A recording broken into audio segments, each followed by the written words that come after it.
Hi friends, welcome to my channel. Gora ఆరు ఆత్మని బంధించడానికి పూజలు చేస్తూ ఉంటాడు. ఇక ఆరుకేమో సూపర్ పవర్స్ వచ్చేస్తాయి.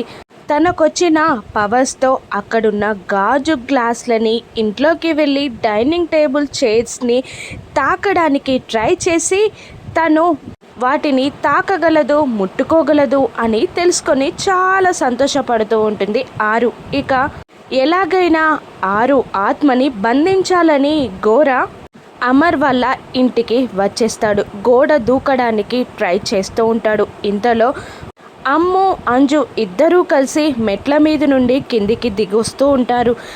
ఇంట్లో వాళ్ళకి ఎవరూ కనబడరు, పెద్దవాళ్ళు ఎవరూ కనబడరు. పెద్ద పెద్దగా ఉరుములు మెరుపులు మెరుస్తూ ఉండగా పిల్లలిద్దరూ చాలా భయపడిపోతారు.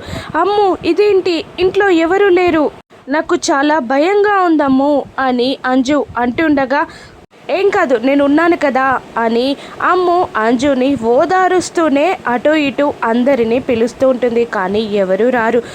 అంజు, నువ్వు ఇక్కడే ఉండు, నేను ఆనంద్ని ఆకాష్ని తీసుకొస్తాను అని అంటూ అమ్ము కూడా బయటికి వచ్చేస్తుంది. ఇక మళ్ళీ ఒక పెద్ద పిడుగు పడడంతో అంజు భయపడుతూ అటు ఇటు తిరుగు చూస్తూ, నానమ్మ, మిస్సమ్మ, డాడీ ఎవరైనా ఉన్నారా, నాకు భయంగా ఉంది అని అరుస్తూ ఉంటుంది. ఇక అప్పుడే గోడ దూకి ఇంట్లోకి హాల్లోకి వచ్చేస్తూ ఉంటాడు.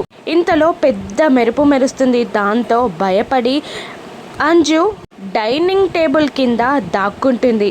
గోరా మెల్లిగా ఎవరికి తెలియకుండా లోపలికి వచ్చేస్తూ ఉంటాడు. అంజు ఒక్కతే డైనింగ్ టేబుల్ దగ్గర కింద కూర్చొని చాలా భయపడిపోతూ ఉంటుంది. ఇప్పుడు ఆరు తనకొచ్చిన సూపర్ పవర్స్తో అంజుని ఏ విధంగా కాపాడగలదో రానున్న ఎపిసోడ్స్లో చూద్దాం. Thank you for watching.